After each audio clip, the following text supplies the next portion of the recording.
Not everything people say about you is actually about you.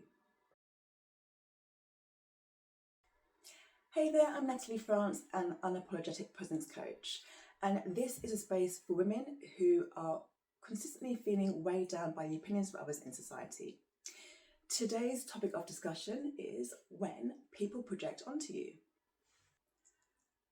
I think one of the major misconceptions about other people's opinions of you is that their opinions are actually about you.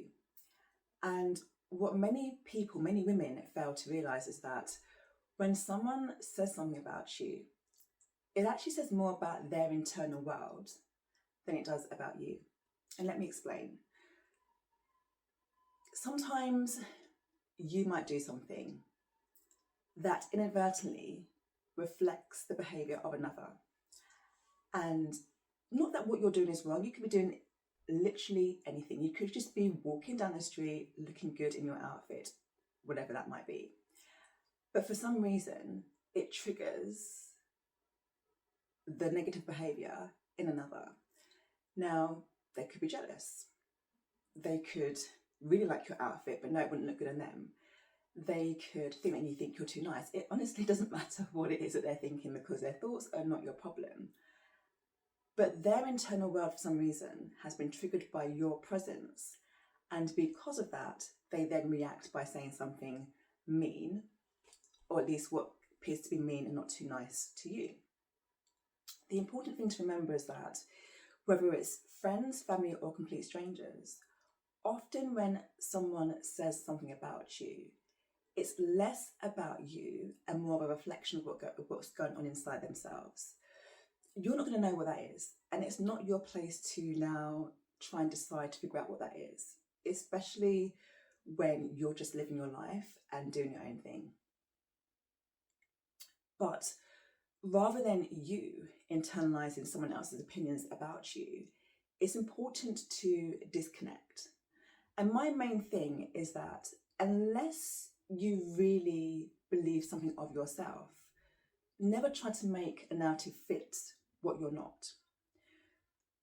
Therefore, when someone projects onto you, and I'll come back to projection in a moment, when someone projects onto you their internal world, let it be. Move on. Get on with your life. And if it triggers you in some way, then that's something that you have to deal with, and you have to now kind of decide why that's potentially triggered you. It doesn't mean that you make their opinion about you true, but if it's somewhat kind of triggered you in a way, then that's something that you have to deal with. But you don't make their issue your issue. Don't make their problem with you a problem that you have with yourself. Now, I said the word projection a moment ago. It's important to kind of understand. I'm not a big fan of the word understand. It's important to understand that people project who they are onto others, often are not so nice parts. And this is what I mean by you've triggered something in them. If there's something about them that they don't like of themselves, and the most insignificant thing in your behaviour has triggered that in them, they have to go and deal with that. They have to go and wait and figure out what it is that's going on in their mind, in their lives, in their existence, that is creating those internal problems for them. Again, it's not something that you need to unpack, that you need to now uncover, unless it has triggered you and you have to deal with your own triggers. Because people project who they are. And sometimes people project good things. Don't get me wrong, it's not always, negative things that people project. Sometimes there's something about you that actually inspires somebody. And they might have a goal, and you could be a reflection of the goal that they want to live.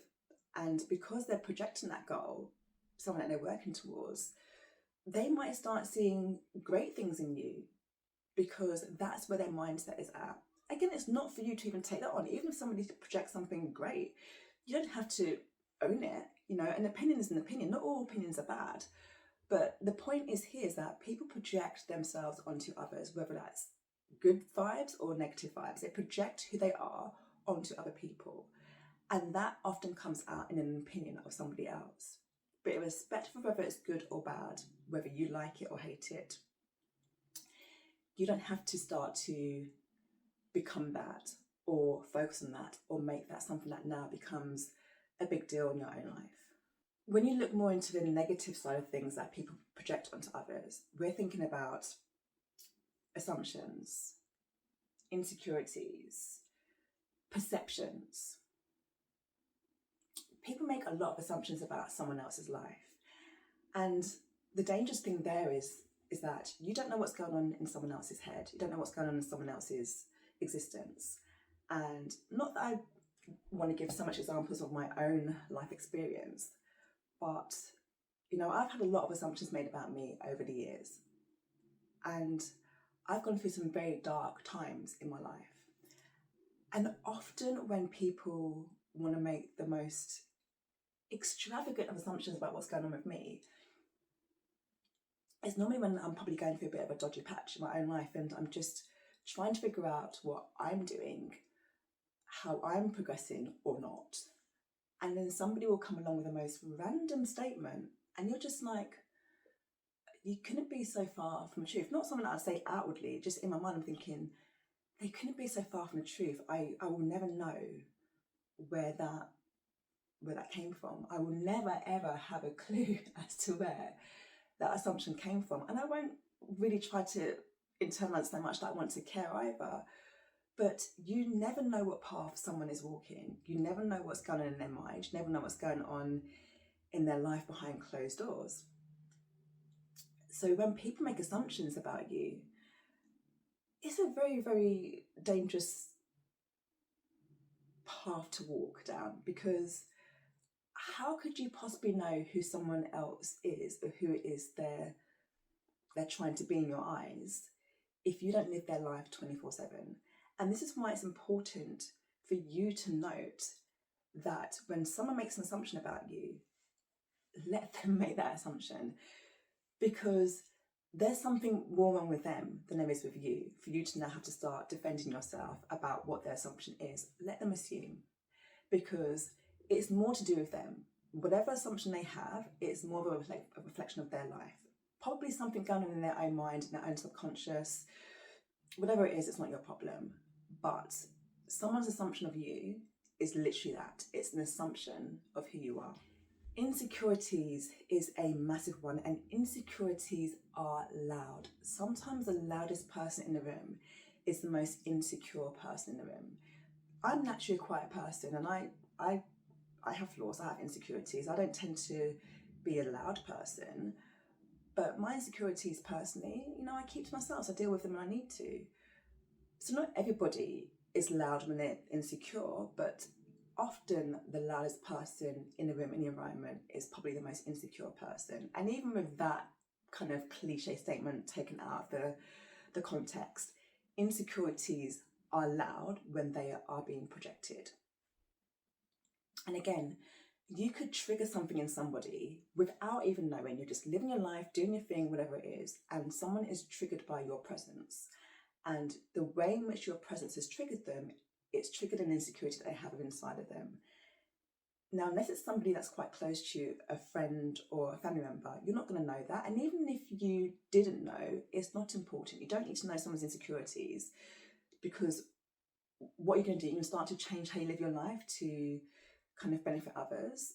No, if someone has an insecurity, that's for them to deal with in their own time. It's not for you to shrink yourself to make them feel better about who they are. You know, if people have insecurities, they have to deal with them and overcome those obstacles internally. But yes, insecurities do form a massive part of people's projections onto others. And again, it's not for you to unpack it unless it's triggering something in you. I have always got to stress, if you feel triggered by something, then you have to know why or work through the whys. But if it's just random to you, then you don't need to make it your issue, your problem.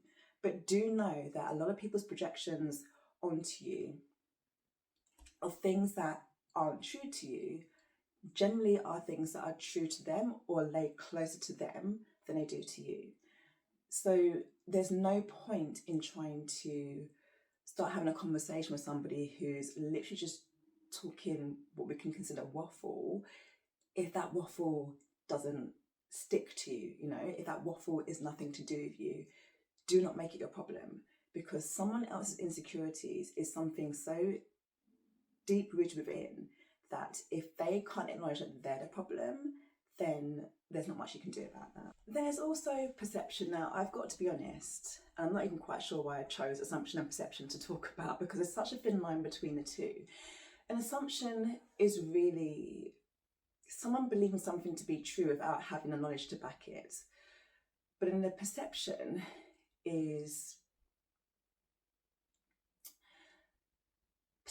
really to kind of have a sense that something is happening. So whereas an assumption of you would be based on trying to fill in the gaps, perception is based on observation, what they think in their present moment and here and now. To be fair, the line between the two is so thin, there isn't much difference between the two, but some people do perceive things of others. They do perceive someone to be a certain thing or behave in a certain way. You can, for example, you can assume that someone is quite rich, and you can assume they're rich based on just past behaviours. Maybe someone has a very lavish looking lifestyle. Now, there's many people who fake it till they make it, but that's neither here nor there. But maybe there's something in your past behaviours that have made you come across as if you have quite a lavish lifestyle. So someone assumes that you're quite rich, whereas they can also perceive you to be a very rich person. And maybe they perceive you to be rich by observing your behaviour in the very present moment. They're perceiving something that you're saying or that you're doing. You might be talking about going away on a holiday. That might be perceived as quite an expensive, luxurious holiday. Well, maybe you spend months and months and months saving for the holiday rather than just being able to pay for it outright. So someone is perceiving that you are rich. Again, there's a thin line between assumption and perception. The two are very much entwined in one another. But whether you're rich or poor doesn't really matter. Someone can perceive you to be something that you're not. And one thing I just said a moment ago is fake it till you make it. A lot of people in society will be perceived to be rich based on how they dress, the things that they have. Maybe they have quite a flash car. They might have designer clothing and things like that. Now, this is an interesting example to give, because often when you're perceived to be rich, it's based on having things that aren't even assets. Like a car, unless it's a vintage car, a car's not an asset. And designer clothing is most certainly not an asset either. That's just paying for a label. But people will perceive you to be rich based on how you look. Now, there's a saying that I used to hear quite a bit back in the day, is that rich people dress poor.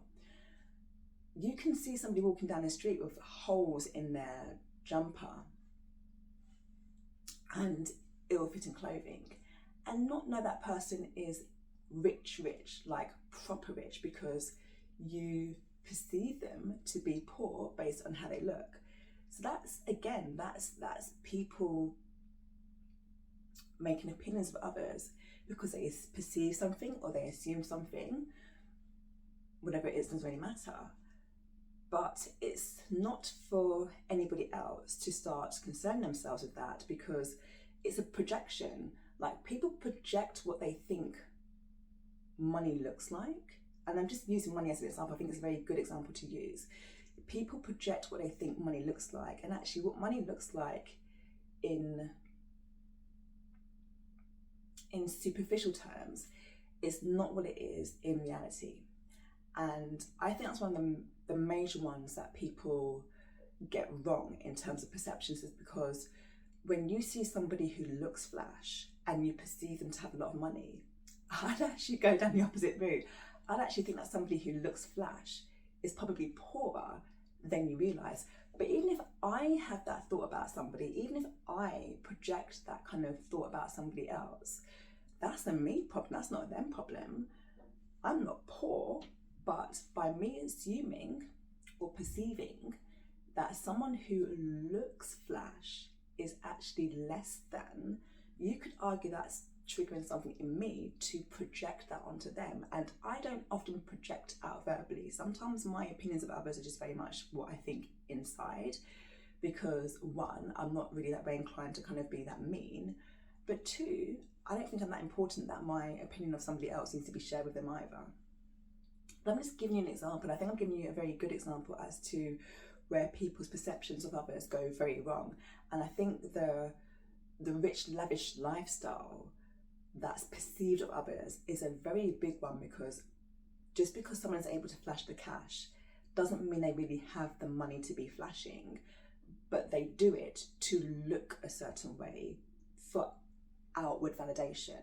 So it goes on such a bigger kind of journey. I think I mentioned validation in the previous video, but what people assume, what people perceive, and their insecurities, it's all about them. It's all about them internally. It's all about what's going on in their mind, in their life, in their world.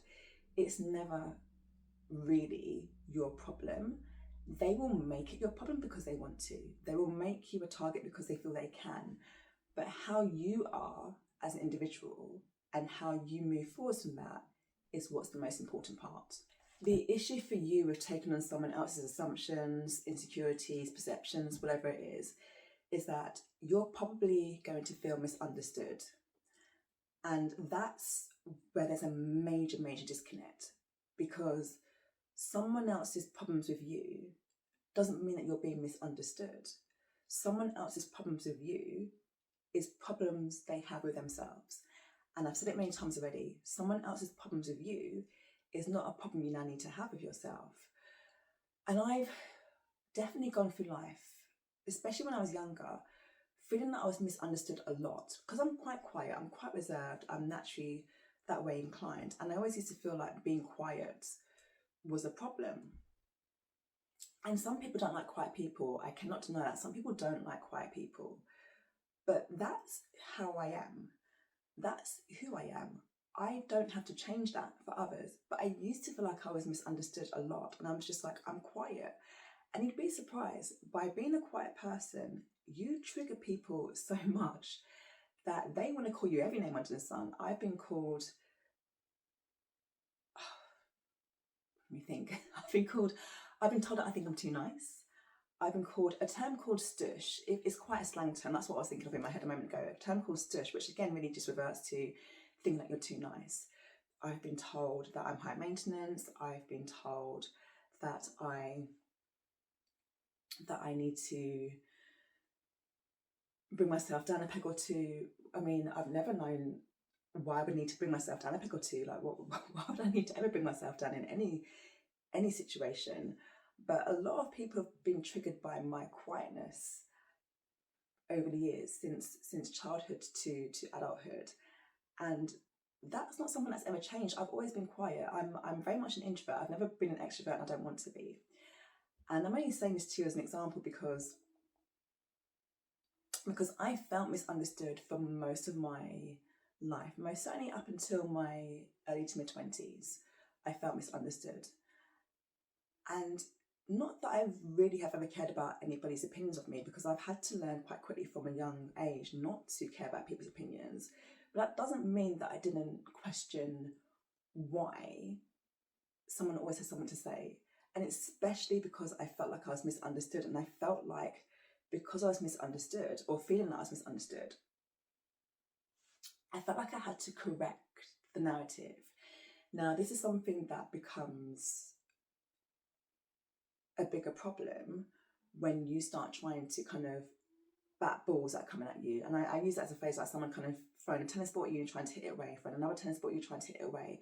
You'll be playing tennis all your life, because if you're always trying to correct each and every narrative that somebody has of you, you are never going to be able to live a normal life, guaranteed.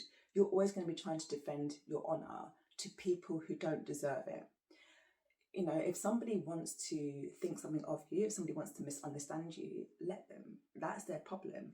But when you start focusing on trying to correct their narrative, that's so much energy wasted from you that you can put into other things. Because for every opinion that you try to correct, you are taking the life out of yourself that you could be putting into something that will better you. Let them have their opinion. Let them think what they want to think. Let them have whatever it is that they want to believe about you and keep it in their corner. Don't make it a problem for you. If you feel misunderstood, then work on why you feel misunderstood. Not with them, with yourself. Because again, if you're feeling that way, then that's just something that you have to deal with on your own, you know. It's not to say that you should ignore your own feelings, but don't make your feelings about them. If you genuinely feel misunderstood and you think it's something that you need to unpack and deal with, then go and work on it. But don't start correcting narratives about you. Don't start correcting people's opinions about you, because that is a them issue, not a you issue. Therefore, the shift I want to leave you with, what you want to be doing in the moments that these things happen, when people have opinions of you that have got nothing to do with you at all, is that there is no point in correcting a narrative of something that was never accurate in the first place. If it's not true of you, leave it alone. Let it be. Let it be. People who know you will know you. They'll know the true you. They won't need to be convinced of who you are. People who don't know you don't need to have the narrative corrected for them to try and know who you are. They're relevant. So never waste your energy looking to correct the narrative of something that wasn't accurate in the first place. You don't have to defend yourself. And not everything needs engagement with. Sometimes walk away. Walking away is better than engagement. You don't have to defend yourself. Defending yourself can sometimes assume that potentially there might be a little bit of a trigger there anyway. For you, that is. Therefore, leave it. Walk away. Get on with your life.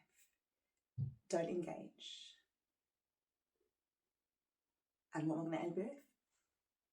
Presence over explanation. Come back to yourself rather than being pulled into the opinions or expectations of others with the Unapologetic Self-Love Journal. Available to purchase at Amazon. See links below.